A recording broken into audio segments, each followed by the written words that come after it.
né? Olá, boa noite a vocês que estão nos acompanhando. Hoje a gente tem dois convidados, o Dr. Marco Aurélio, né, que é ortopedista, traumatologista e cirurgião de quadril.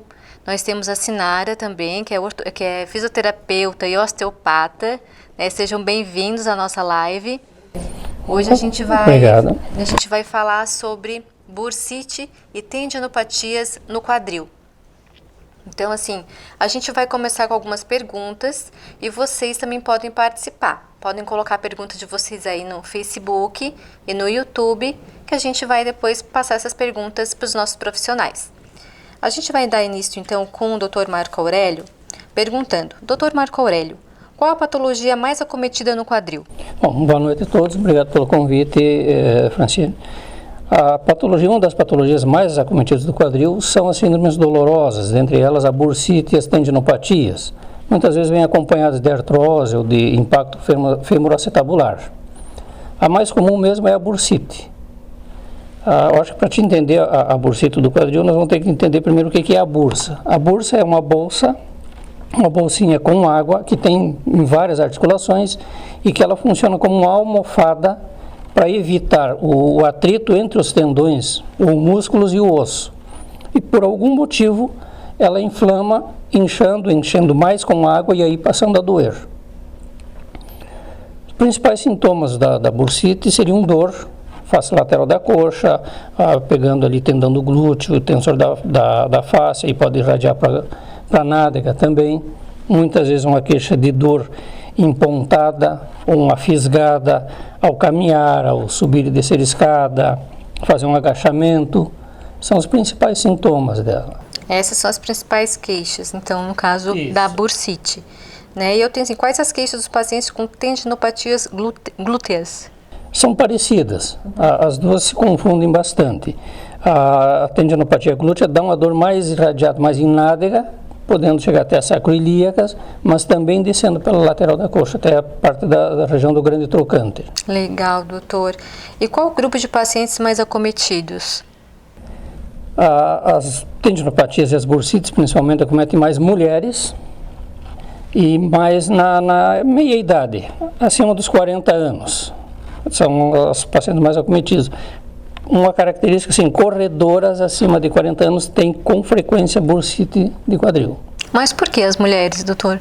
Até pela configuração anatômica. A mulher, por ganhar neném, tem a bacia um pouco mais larga, aumentando o atrito entre os tendões de glúteos, principalmente, e o grande trocânter. Isso favorece o surgimento das bursites. Tem alguma coisa a ver com a menopausa?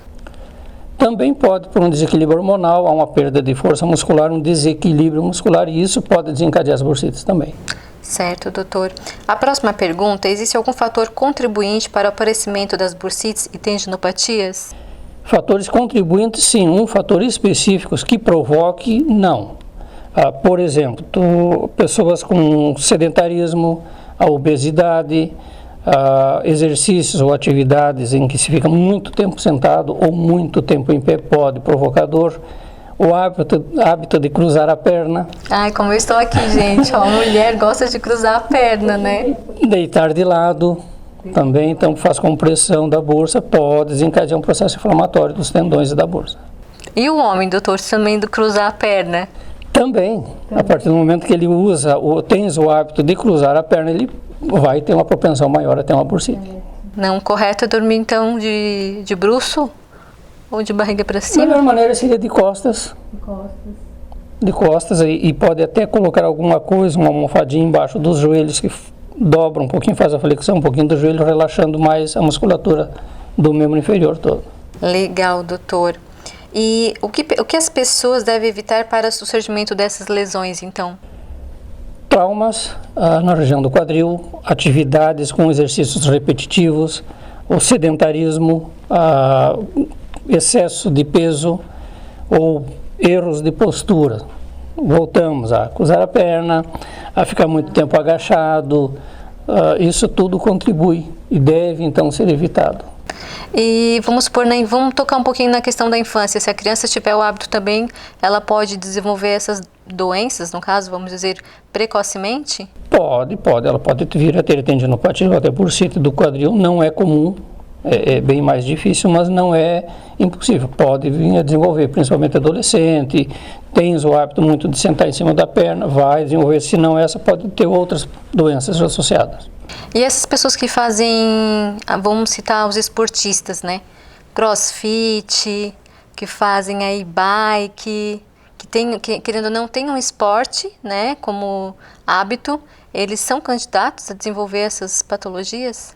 A princípio, se eles fizerem a atividade esportiva deles com um bom alongamento, um equilíbrio muscular, reforço muscular, uma boa preparação, a incidência dessas lesões é pouca. Como a maioria não tem esse hábito de ter uma boa preparação, a incidência aumenta. Quanto mais repetitivo o movimento, maior a possibilidade de ter a tendinopatia ou a bursite. E qual é a recomendação do doutor para eles? Primeira coisa, procurar um profissional que oriente, que acompanhe o exercício todo, faça o fortalecimento muscular, um equilíbrio de força muscular das cadeias, do quadril, para daí então ele fazer a atividade. Legal, doutor. E como posso concluir que eu tenho bursite e tendinopatias ou impacto do fêmur acetabular? Só com o exame de imagem é possível já definir ou não? Não. O diagnóstico, principalmente de bursite, ele é eminentemente clínico. A história do paciente. O paciente chegou no consultório, conforme ele vai nos contando o tipo de dor, a situação em que ele tem a dor, já vai nos dando um caminho a ser seguido. Um bom exame físico também vai nos mostrar para fazer o diagnóstico da bursite ou até da tendinite. E depois a gente pode então comprovar isso com um exame de imagem. Um ultrassom, uma ressonância ou uma tomografia, mas principalmente ultrassom e ressonância. Certo. Doutor, vou relatar um caso, né? Tipo, eu tive uma dor, achava que era dor no quadril que eu tinha. Consultei com o doutor, cismei que era dor no quadril, o doutor me examinou, disse que era coluna. É possível realmente, às vezes, a gente confundir? É possível. Às vezes as dores mais baixas de coluna, como lombo-sacra, articulação sacroiliaca, confundir com a dor do quadril, porque ela dá uma irradiação de dor para o quadril e tu imagina que o problema está no quadril e nem sempre é ali. Pois então. Aí depois eu fui na fisioterapeuta e a fisioterapeuta confirmou mesmo que era na coluna. Tá, doutor. Por que tem pessoas que têm o mesmo diagnóstico, né? Por que tem pessoas que têm o mesmo diagnóstico por imagem nos dois quadris e só tem dor de um lado?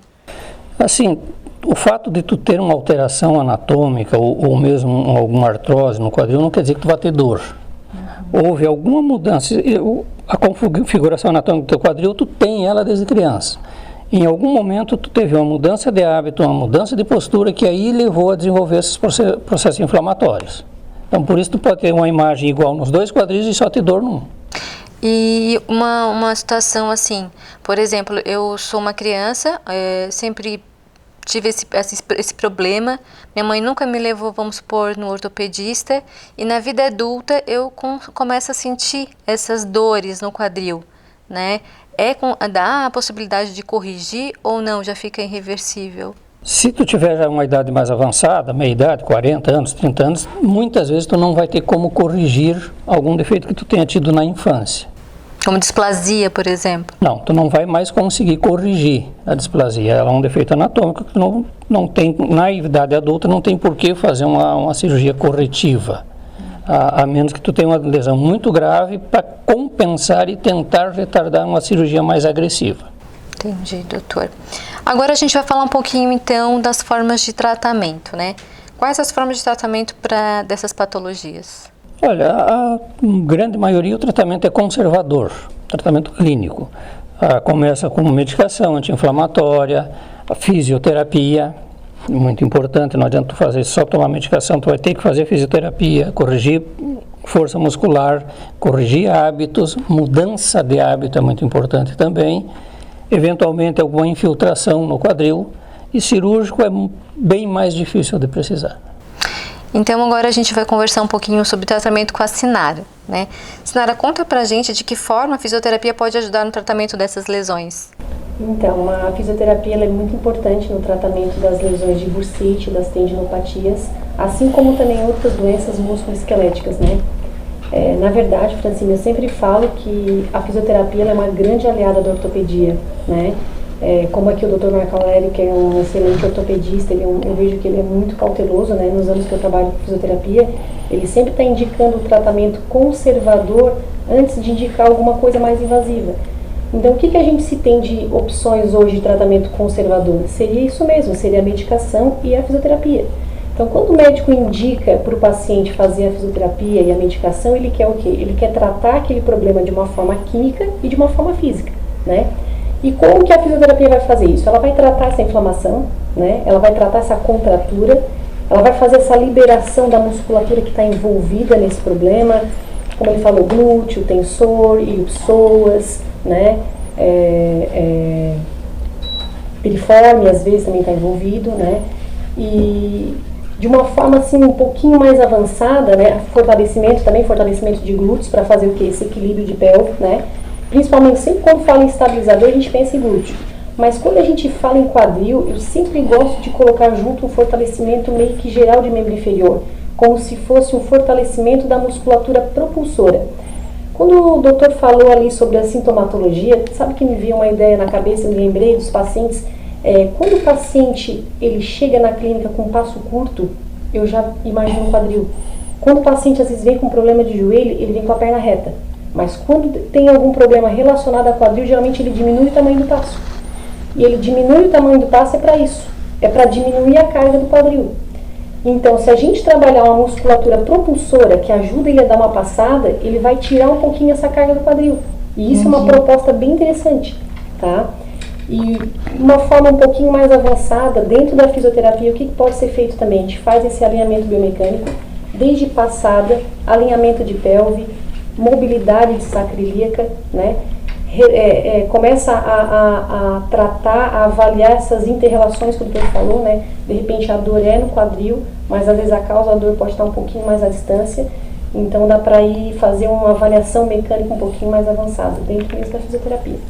Nossa, que legal, né? Bastante informação bem interessante. E toda fisioterapia segue esse padrão? Não, Francine. Dentro da fisioterapia a gente tem dois modelos. Tem um modelo de fisioterapia convencional, né, que geralmente é o que é custeado pelos convênios hoje, e tem a forma de fisioterapia especializada, né, que é um modelo de avaliação e tratamento um pouquinho mais completo. Como que a fisioterapia convencional ela vai tratar? Ela vai tratar de uma forma mais simples, assim como se baseia a fisioterapia. Se tu me perguntar assim, tá, Sinara, mas como que se baseia a fisioterapia? Qual é a base? A base da fisioterapia hoje é controle de dor, alongamento, exercício e fortalecimento. Então, nessa base que a fisioterapia convencional vai tratar o paciente. A fisioterapia especializada, ela vai um pouquinho mais além, né?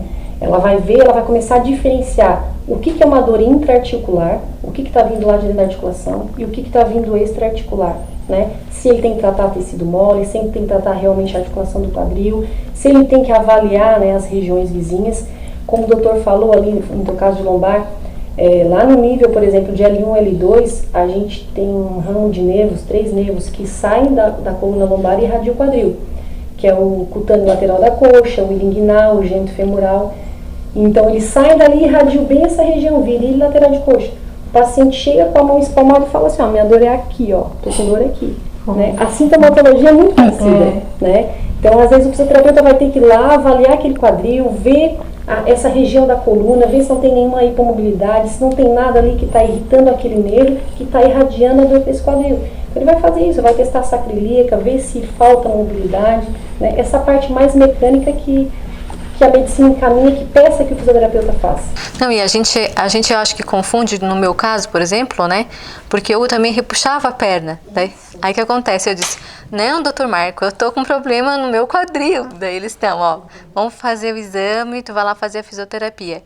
Quando a gente chegou lá, né, foi lá fazer a avaliação, tu já me examinou e já disse, é isso, então tá, é isso mesmo, então vamos cuidar disso. É isso, você tem que fazer teste físico, a gente testa, vê se muda a sintomatologia, testa e vê se muda a sintomatologia, não tem outra maneira. E nesse ponto aí, Francine, tem uma coisa assim que se chama de equilíbrio espinopélvico, que aí entra justamente o equilíbrio da coluna lombar e a parte de bacia de quadris.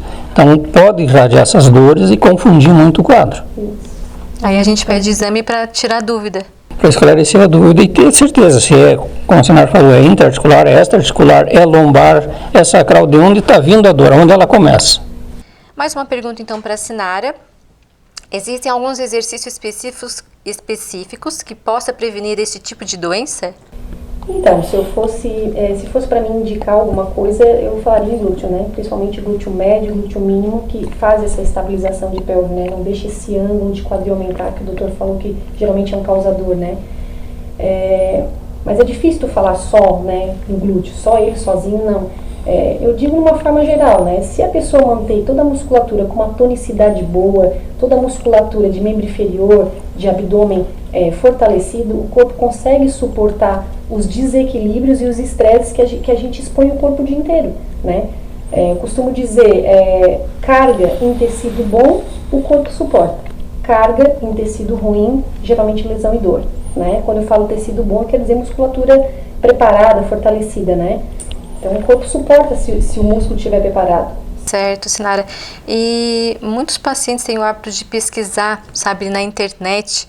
Ele resiste, às vezes, de procurar um fisioterapeuta, às vezes por questão financeira e tal, e vai para a internet e pesquisa lá uns exercícios para melhorar. Só que pode ser que aquele exercício não seja apropriado, né? O que tem a dizer sobre isso? Em relação a risco, assim, se eu pensar, o risco que pode correr é o quê? É o paciente ter um aumento do sintoma ou ele não ter o resultado que ele procurou, né? Porque na internet as coisas vão estar muito geral, né? Tu viu que às vezes pra gente descobrir de onde que está vindo a dor, é um processo, né, de avaliação, muitas vezes até de tentativa e erro. Muitas vezes a gente tenta e não dá certo, e tu tenta outro exercício, tu muda a tua terapêutica. A gente vive mudando a terapêutica, né? Então o que pode acontecer é isso. Por exemplo, assim, no caso de uma tendinopatia, se for numa mulher, né, que a causa da dor dessa tendinopatia, dessa bursite dela, for por um aumento desse ângulo de quadril, que ela tiver um varo de quadril aumentado, que essa tensão, né, dos laterais da coxa, como o Dr. Marco Aurélio falou, ficar fazendo pressão contra o trocânter e inflamar, se ela colocar lá tendinopatias e bursite na internet, vai aparecer muito fortalecimento de musculatura adutora de coxa. Só que se ela fortalecer a musculatura adutora de coxa, ela vai aumentar ainda mais esse ângulo. Então, se a causa da dor dela for essa, a dor dela vai aumentar, né? Porque ela não sabe de onde que vem, né? Um outro exemplo que eu acho assim, bem interessante nessa questão da internet, por mais que foge um pouquinho do quadril, mas é em relação à ciatalgia, né? O paciente, às vezes, quando tem uma ciatalgia, muitas vezes o nervo está sofrendo porque ele está comprimido em algum local. Desde o trajeto dele lá da lombar, né, que ele passa ali piriforme, posterior de coxa, em algum local ele está sendo esmagado, ele está sendo comprimido porque ele está sofrendo.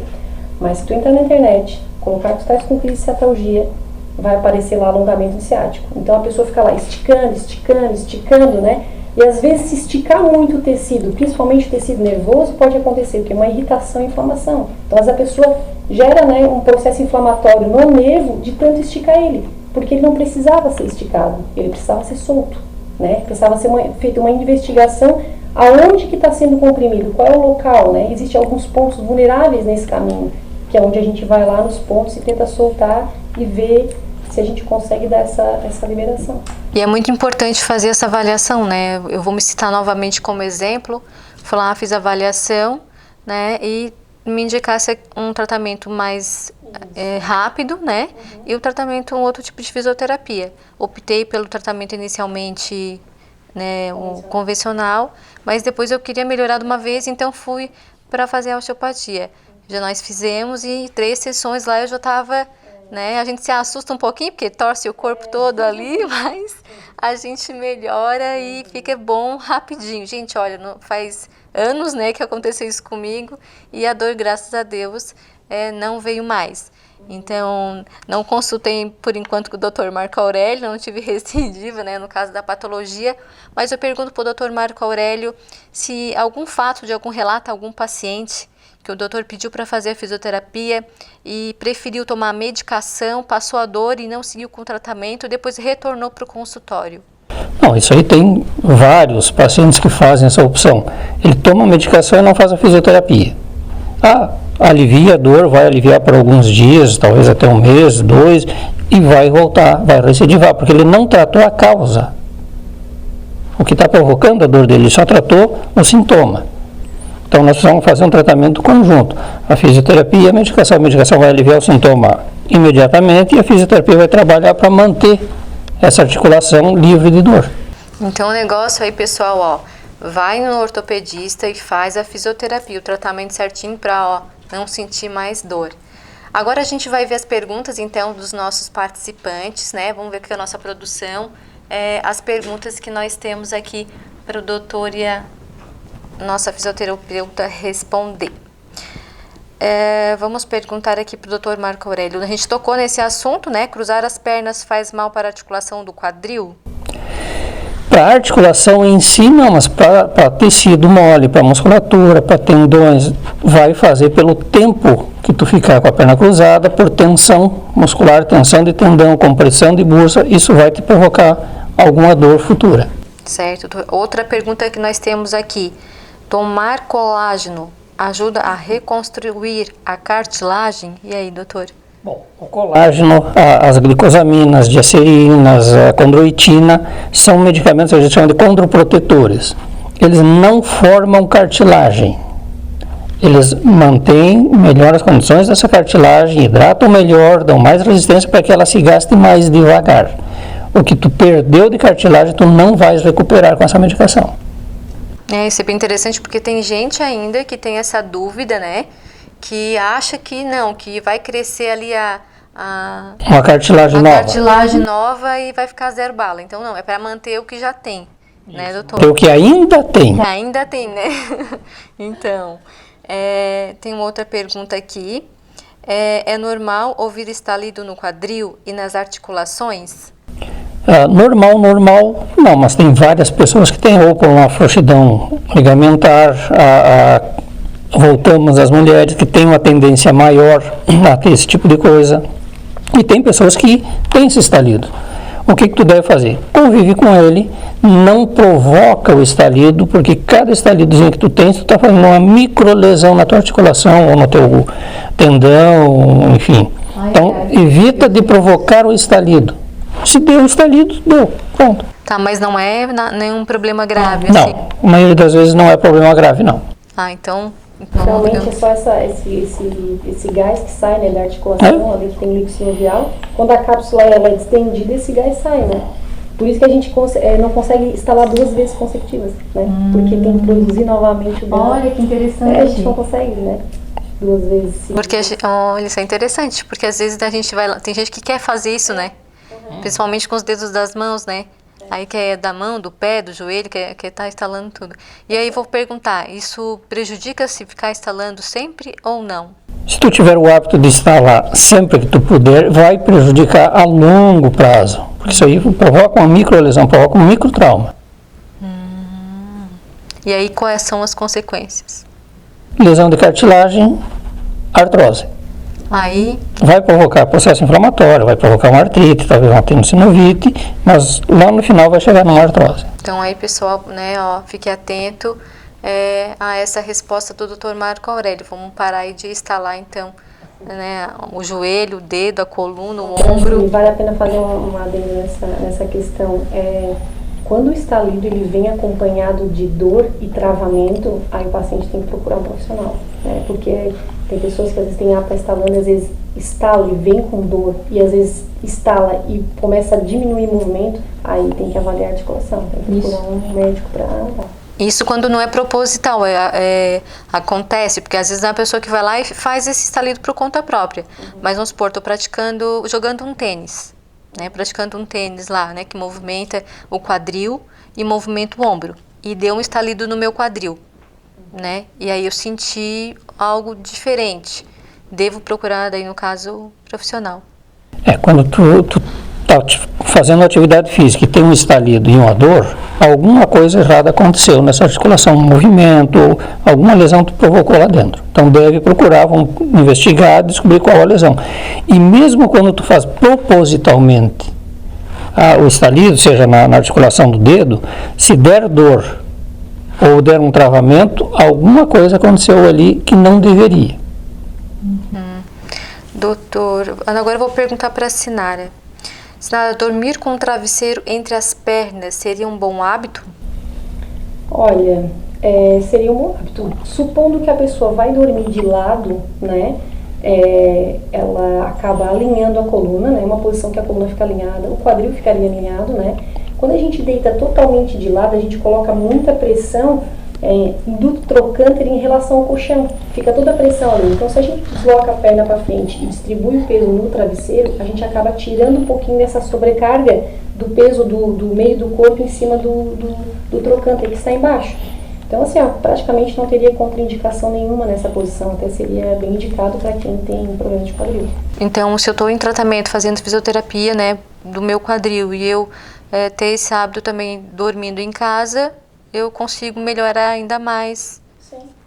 O tratamento, no caso, é mais rápido, né? Ele auxilia no tratamento, na melhora do sintoma. Porque o paciente que tem geralmente a bursite, ele não consegue deitar de lado. A paciente já fala, consegue deitar, minha dor é do lado direito. Consegue deitar em cima do lado direito? Não, eu não consigo. Geralmente só quando eu deito de lado eu coloco o pé por cima, né? Coloco os travesseiros, para quê? Para tirar a carga. O paciente tirando a carga de cima do quadril, ele até consegue. Então não teria praticamente uma contraindicação, né? A melhor postura que a pessoa consegue dormir, então, quando tiver bursite, qual seria? Seria uma opção, deitar de lado com a perna no travesseiro. Uma boa dica. Ou também, como o Dr. Marco Aurélio falou, né? Dorsal, né, de costas, às vezes colocando uma cunha ou travesseiros embaixo dos joelhos para tirar a pressão, deixando a coluna mais relaxada, também é uma opção. E uma dica para levantar da cama? A melhor maneira de levantar da cama é, se estiver deitado em dorsal, de costas, vira de lado, tira os pés para fora, senta e aí então levanta. E quem tem bursite frequentemente, assim, né, às vezes faz a fisioterapia, toma medicação e passa um tempo, volta de novo. Toma a mesma medicação, se automedica já com a mesma medicação de antes, ou é interessante passar de novo por uma reavaliação? Não, aí deve passar por uma reavaliação para ver por que de ter retornado a bursite. Tem alguma coisa biomecânica ou mesmo mecânica estrutural que está provocando essa bursite. Nós vamos ter que descobrir qual a causa da bursite. Corrigir isso para daí não repetir. Porque o correto mesmo com a fisioterapia é não ter mais. Não ter.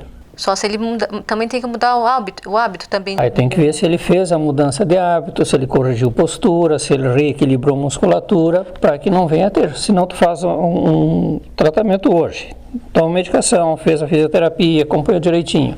Acabou a fisioterapia, está sem dor, está ótimo, não faz mais nada, vai daqui a pouco voltar por si. Principalmente quem voa de avião, muito de avião, quem viaja muito sentado, caminhoneiro, né? Pela postura, né? Pela postura. Qual os tipos de profissionais que tem mais tendência a desenvolver, assim, a bursite? Acho que não dá para dizer assim um grupo de profissionais, né? Eu acho que tem várias pessoas que trabalham na mesma profissão, mas algumas conseguem manter essa tonicidade de musculatura, manter sempre a atividade física, né? Tipo assim, tem pessoas que trabalham sentadas, mas estão sempre tentando buscar o movimento, sair da postura sentada, caminhar, sempre intercalando, né? O fato de ficar muito tempo parado na mesma posição, geralmente, às vezes, uma má postura, hoje é uma das principais causas de disfunções biomecânicas, né? Eu falando mais na área biomecânica mesmo, geralmente são as posturas mantidas. Legal. Tem mais uma pergunta aqui, né? Que vamos perguntar para o Dr. Marco Aurélio. Devo usar calor ou frio no tratamento? A crioterapia, geralmente o frio vai aliviar mais a dor. Eu acho que quem melhor pode falar isso é a Sinara. Então vamos lá, Sinara, vamos lá com você. Mas é minha praia, vamos lá. Porque muito paciente pergunta para o ortopedista. Chega e fala assim, doutor, eu boto uma bolsa quente ou eu boto gelo?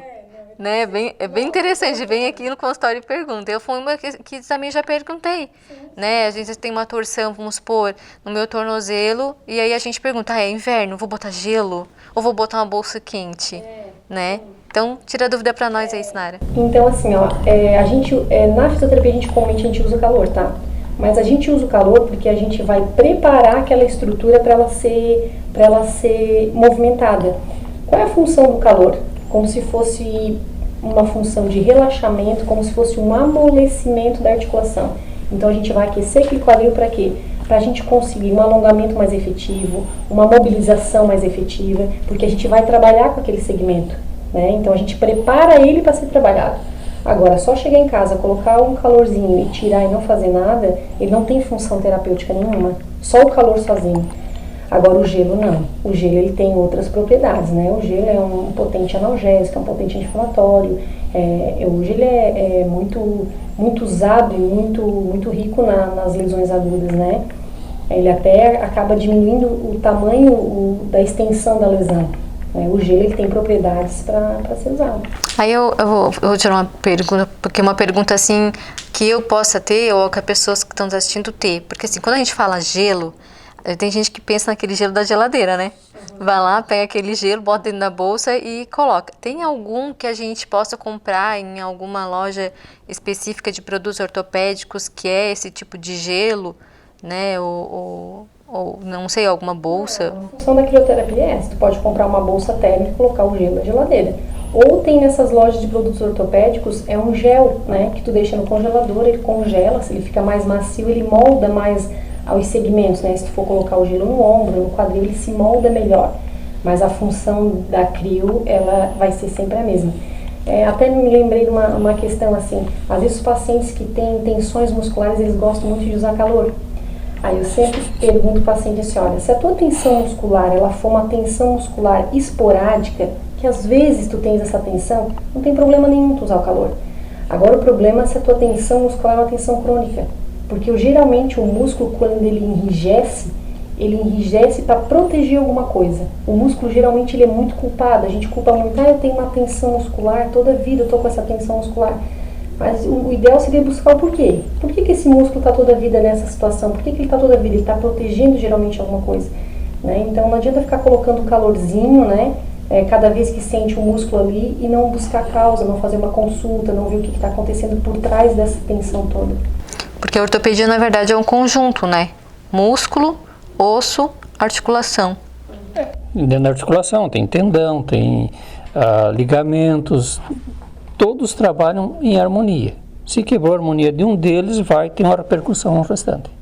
E o trabalho conjunto também do ortopedista com o fisioterapeuta é muito importante, né? Sem dúvida nenhuma. A ortopedia, ela depende muito, nos seus resultados de tratamentos, da fisioterapia. De ter uma efetividade na fisioterapia, vai ter um resultado bem melhor na ortopedia. E uma coisa interessante também é que o fisioterapeuta trabalha em conjunto com o ortopedista na questão da avaliação do paciente, né? O paciente, o doutor encaminhou para fisioterapia, passa na avaliação com o fisioterapeuta. A Sinara, né, pede exame, Sinara, às vezes, para avaliar? Dificilmente, a gente acaba analisando o exame que o médico já solicitou, porque geralmente ele já vem com o exame, ele já vem com o diagnóstico clínico, né? A gente vai fazer aquela avaliação mais mecânica mesmo. O que eu vou fazer com esse paciente? Aonde que eu tenho que intervir? Qual é o tecido que eu preciso mexer? É articular? É muscular? Mas essa questão é física mesmo, né? E vamos falar um pouquinho então agora da quarentena, do Covid, né? Que tem muitas pessoas que estão ainda receosas de procurar os profissionais, né? Fora da área do Covid, vamos dizer assim.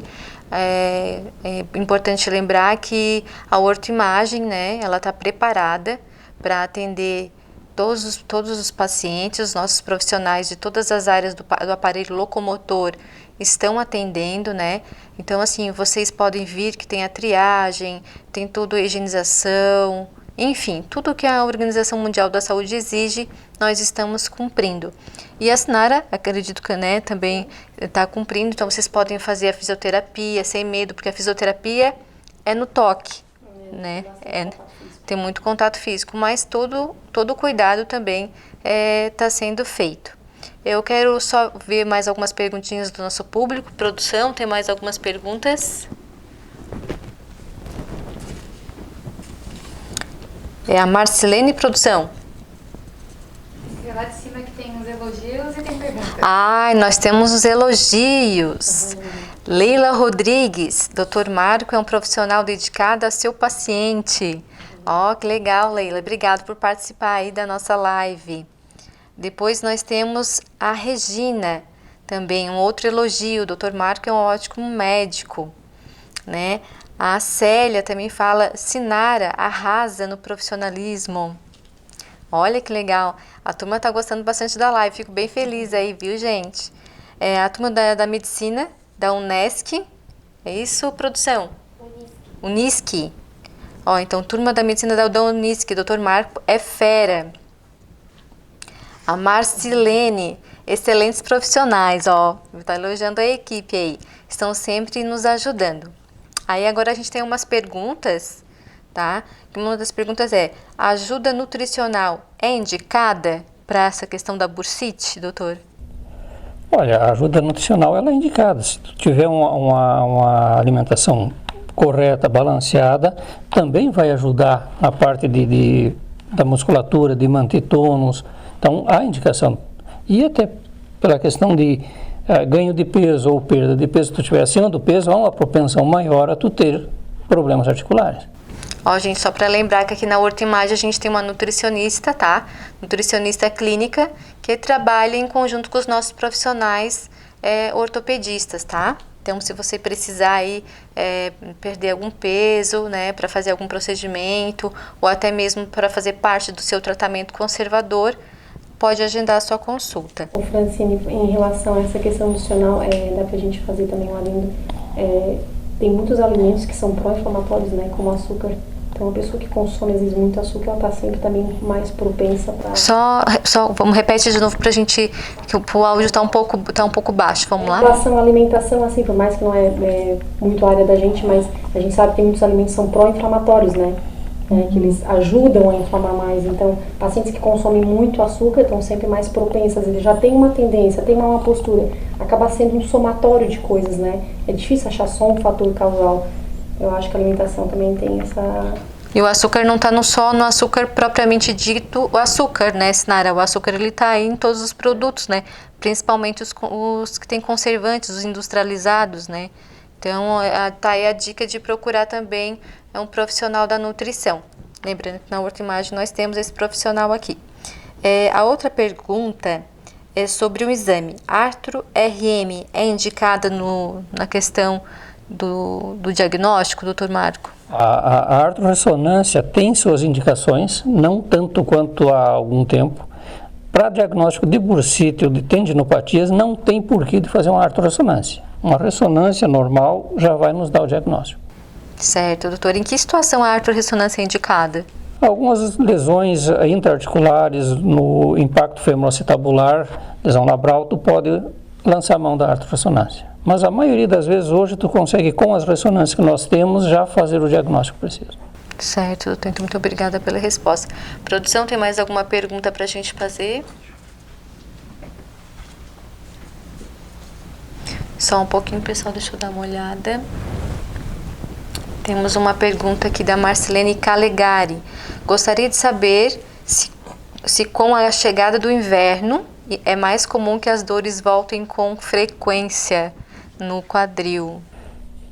Pode acontecer isso até por uma questão do próprio frio, ter uma tensão muscular um pouco maior, então pode desencadear algumas dores ou recidivar algumas dores em função do frio. Tá respondido, então.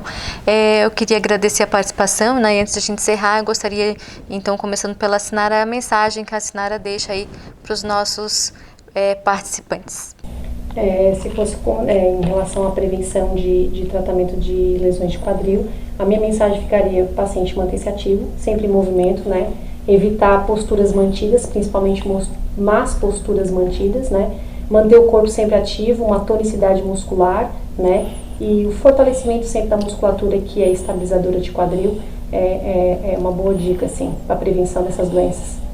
Agora a mensagem do Dr. Marco Aurélio, então, para os nossos participantes. Bom, agradecer mais uma vez o convite e um prazer poder auxiliar de alguma forma. E também, o principal é a prevenção. A prevenção se faz com uma atividade física moderada, bem orientada, cuidados com peso, postura.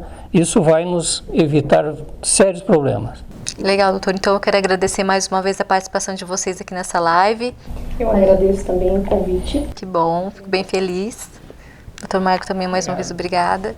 E você que participou, né? A gente agradece, então, aí a participação de vocês. Lembrando que quinta-feira que vem a gente tem uma próxima live aí. Contamos também com a participação de vocês. Muito obrigada e até a próxima live.